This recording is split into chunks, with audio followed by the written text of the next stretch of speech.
রাজস্থানের বিরুদ্ধে গুজরাটের জয়ে পয়েন্টস টেবিলে বড় রদবদল হয়েছে। গুজরাট, দিল্লি ও বেঙ্গালুরুর জন্য এসেছে বড় সুখবর।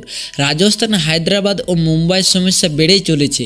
প্লে অফে দৌড়ে দুটি দল অনেকটা এগিয়ে গেছে, আবার দুটি দল প্লে অফ থেকে ছিটকে যাওয়া দ্বার প্রান্তে। হ্যাঁ, যেমন IPL 2025 এগিয়ে চলেছে, তেমনি পয়েন্টস টেবিলে প্রতিযোগিতা আরও রোমাঞ্চকর হয়ে উঠেছে। এখানে এক দলের জয় আরেক দলের জন্য খারাপ খবর হয়ে আসে, আবার এক দলের পরাজয় চাইছে অন্য দল। এই আইপিএলকে আরও ইন্টারেস্টিং করে তুলেছে রাজস্থান রয়্যালস বনাম গুজরাট টাইটান্সের মধ্যে হওয়া এই ম্যাচ। আর এই ম্যাচে গুজরাট টাইটান্স একটি বড় জয় তুলে নিয়েছে এবং এই জয়টি তাদের চলতি সিজনের চতুর্থ জয়। এই জয়ের সঙ্গে সঙ্গে তাদের জন্য পয়েন্টস টেবিলে এসেছে এক বিশাল সুখবর, যেন এক প্রকারে তারা প্লে অফের দিকে একটি বড় পদক্ষেপ এগিয়ে ফেলেছে।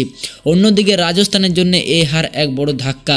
রাজস্থান তাদের আগে দুটি ম্যাচ জিতে এই ম্যাচে এসেছিল, কিন্তু এই হারের ফলে তারা আবারও সমস্যার মধ্যে পড়েছে।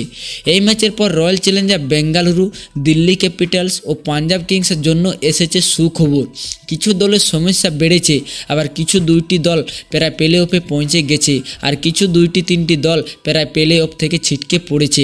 আসুন একে একে দেখে নেওয়া যাক এই ম্যাচের পর পয়েন্টস টেবিলে কী অবস্থা, কোন দল কোথায় দাঁড়িয়ে আছে এই ভিডিওর মাধ্যমে। তবে তার আগে একটা ছোট্ট প্রশ্ন, আপনার প্রিয় আইপিএল দল কোনটি? সেই দলটি যাকে আপনি আপনার হৃদয়ে জায়গা দিয়েছেন এবং সবচেয়ে বেশি ভালোবাসেন। হ্যাঁ, আপনাকেই বলছি, কমেন্ট সেকশনে জানিয়ে দিন আর সাবস্ক্রাইব করে নিন, একদম ফ্রি। প্রত্যেকটি ম্যাচের পর নোটিফিকেশন পেয়ে যাবেন, একদম গ্যারেন্টি। পয়েন্টস টেবিলে দশম স্থানে রয়েছে সানরাইজার হায়দ্রাবাদ, যারা 5টি ম্যাচ খেলেছে এবং জিতেছে মাত্র একটি, হেরেছে 4টি ম্যাচ এবং 2 পয়েন্ট নিয়ে ও -1.629 নেট রান রেট থাকার কারণে তারা দশম স্থানে রয়েছে। প্রথম ম্যাচ জেতার পর টানা 4টি ম্যাচ হেরে যাওয়ায় হায়দ্রাবাদের জন্য সত্যই লজ্জার বিষয়। প্লে অফে জায়গা করে নেওয়ার জন্য যে কোনো দলকে 14টি ম্যাচ খেলতে হয় এবং তার মধ্যে 8টি ম্যাচ জিততে হয়, মানে 16 পয়েন্টে পৌঁছাতে হলে সর্বোচ্চ 6টি হার মেনে নেওয়া যায়। হায়দ্রাবাদ ইতিমধ্যে 5টি ম্যাচ খেলে ফেলেছে, মানে আরও 9টি ম্যাচ বাকি। এখন পর্যন্ত তারা 1টি ম্যাচ জিতেছে, তাই প্লে অফে পৌঁছাতে হলে তাদের আরও 7টি ম্যাচ জিততেই হবে, মানে আগামী 9টি ম্যাচের মধ্যে 7টি জিততে হবে। কিন্তু আপনি নিশ্চয়ই বলবেন, 9টি ম্যাচের মধ্যে 7টি জেতা তো কোনো হালকা বিষয় না, এটা তো কোনো হালুয়া নয় যেটা সহজেই খাওয়া যায়। যদিও প্রতিপক্ষ হায়দ্রাবাদ, তবুও এই পথে অনেক কঠিন চ্যালেঞ্জ রয়েছে এবং এই দীর্ঘযাত্রা এখনও বাকি আছে। আর এখনও যদি এই অবস্থা হয় তাহলে বলতে হয় তারা অনেকটাই পিছিয়ে পড়েছে। হায়দ্রাবাদের পরবর্তী ম্যাচ 12 এপ্রিল পাঞ্জাব কিংসের বিরুদ্ধে হবে এবং সেটি একটি আকর্ষণীয় ম্যাচ হবে। পয়েন্টস টেবিল নবম স্থানে রয়েছে চেন্নাই সুপার কিংস, যারা 5টি ম্যাচ খেলেছে, মাত্র 1টি ম্যাচ জিতেছে এবং 4টি ম্যাচ হেরেছে। তাদেরও 2 পয়েন্ট রয়েছে। প্রথম ম্যাচ জয়ের পর তাদের অবস্থা হায়দ্রাবাদের মতোই হয়েছে, টানা 4টি ম্যাচে হেরেছে। তাদেরও এখনও 9টি ম্যাচ খেলতে হবে এবং তার মধ্যে 7টি জিততে হবে। আমি আবারও বলবো, সেটা হায়দ্রাবাদ হোক বা চেন্নাই সুপার কিংস হোক, 9টি ম্যাচের মধ্যে 7টি জেতা কোনো দলের জন্য সহজ কাজ নয়। শুরুতে তাদের সমস্যাগুলো বেড়ে গেছে এবং তাদের পরবর্তী ম্যাচ 11 এপ্রিল কলকাতা নাইট রাইডার্সের বিপক্ষে খেলা হবে। এটি একটি হাড্ডাহাড্ডি লড়াইয়ের ম্যাচ হবে এবং চেন্নাইয়ের জন্য এটি একটি মাস্ট উইন ম্যাচ হবে। যাই হোক, পয়েন্টস টেবিলে 8ম স্থানে রয়েছে মুম্বাই ইন্ডিয়ান্স। 5টি ম্যাচ খেলে তারা মাত্র 1টি জিতেছে এবং 4টি হেরেছে, মানে তারা চেন্নাই ও হায়দ্রাবাদের থেকে কিছু কম নয়। অবস্থাটা একদম একই, তাদেরও 2 পয়েন্ট রয়েছে। হ্যাঁ, তারা উপর দিকে আছে শুধুমাত্র কারণ তাদের নেট রান রেট হায়দ্রাবাদ ও চেন্নাইয়ের থেকে কিছুটা ভালো।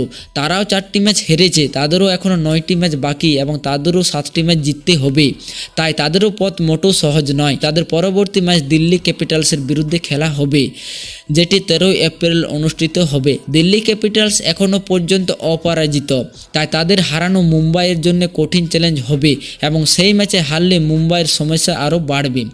পয়েন্টস টেবিলে 7ম স্থানে রয়েছে রাজস্থান রয়্যালস। 5টি ম্যাচ খেলে তারা 2টি জিতেছে এবং 3টি হেরেছে, 4 পয়েন্ট রয়েছে এবং নেট রান রেট -0.185 হওয়ার কারণে তারা 7ম স্থানে অবস্থান করছে। আজকের ম্যাচ যদি তারা জিতে যেত তাহলে কিছুটা স্বস্তি পাওয়া যেত, কিন্তু তারা হেরে গেছে। আজকের হার তাদের জন্য বড় ধাক্কা। এখনও তাদের 9টি ম্যাচ খেলতে হবে এবং যেহেতু তারা 2টি ম্যাচ জিতেছে তাই 6টি ম্যাচ জিততেই হবে, অর্থাৎ 9টি ম্যাচের মধ্যে 6টি জয় অত্যন্ত কঠিন চ্যালেঞ্জ। তবে যদি রাজস্থান তাদের পরবর্তী ম্যাচ যা রয়্যাল চ্যালেঞ্জার বেঙ্গালুরু বিরুদ্ধে খেলা হবে সেটা জেতে, তাহলে পরিস্থিতি কিছুটা পাল্টাতে পারে, তাহলে সমস্যা আরও গভীর হবে। কিন্তু সেখানে যদি কিছু ভুল হয় তাহলে সমস্যা আরও গভীর হবে। রাজস্থানের জন্য এটি একটি বড় ধাক্কা এবং 6টি জয় এখন অপরিহার্য হয়ে পড়েছে। পয়েন্টস টেবিলে ষষ্ঠ স্থানে রয়েছে কলকাতা নাইট রাইডার্স। 5টি ম্যাচ খেলে 2টি জয়, 3টি হার এবং 4 পয়েন্ট নিয়ে তারা এই অবস্থানে রয়েছে। তাদেরও অবস্থা রাজস্থানের মতোই হয়ে গেছে। এখনও তাদের 9টি ম্যাচ খেলতে হবে এবং তার মধ্যে 6টি জিততে হবে। এটি এমন এক পরিস্থিতি যেখানে আগামী 1-2টি ম্যাচ অত্যন্ত গুরুত্বপূর্ণ হবে। আগেই বলেছি, কলকাতা পরবর্তী ম্যাচ চেন্নাইয়ের বিরুদ্ধে 11 এপ্রিল। সেদিন হয় কলকাতা খুশি হবে, নয়তো তাদের অবস্থা আরও খারাপ হবে। যদি চেন্নাই হেরে যায় তাহলে তাদের জন্য বড় সমস্যা হবে। তবে কলকাতা নাইট রাইডার্সকে এখন 9টির মধ্যে 6টি ম্যাচ যেভাবে হোক জিততে হবে।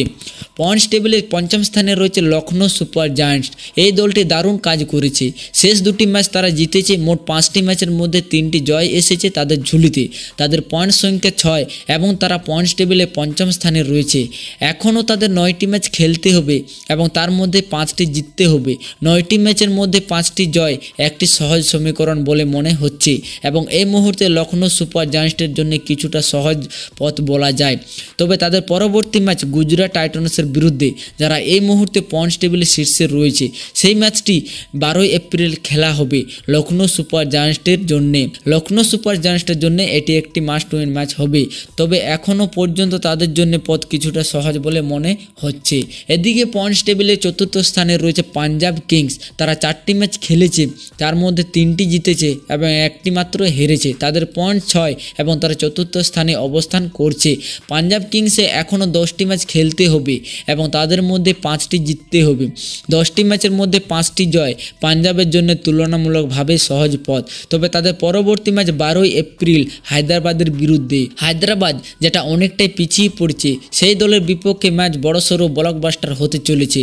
পাঞ্জাব জিতে প্লে অফের দিকে এগিয়ে যেতে চাইবে এবং হায়দ্রাবাদ কামব্যাক করতে চাইবে। পয়েন্টস টেবিলে 3য় স্থানে রয়েছে রয়্যাল চ্যালেঞ্জার বেঙ্গালুরু। 4টি ম্যাচের মধ্যে তারা 3টি জিতেছে, 1টি হেরেছে এবং তাদের পয়েন্ট 6। বেঙ্গালুরুকেও এখনও 10টি ম্যাচ খেলতে হবে এবং সেখানে জিততে হবে 5টি। 10-এ 5 জয় একটি সহজ সমীকরণ মনে হচ্ছে এবং এটা সম্ভব। তবে তাদের পরবর্তী ম্যাচ দিল্লি ক্যাপিটালসের বিরুদ্ধে, যারা এই মুহূর্তে পয়েন্টস টেবিলে 2য় স্থানে রয়েছে। 3টি ম্যাচে 3টিতে জিতে 6 পয়েন্ট নিয়ে দিল্লি এখন 2য় স্থানে। যদিও আজকের ম্যাচে তারা একটু ধাক্কা খেয়েছে, কারণ আগে তারা 1ম স্থানে ছিল, এখন 2য় স্থানে নেমে এসেছে। দিল্লি ক্যাপিটালসের এখনও 11টি ম্যাচ বাকি এবং জিততে হবে 5টি।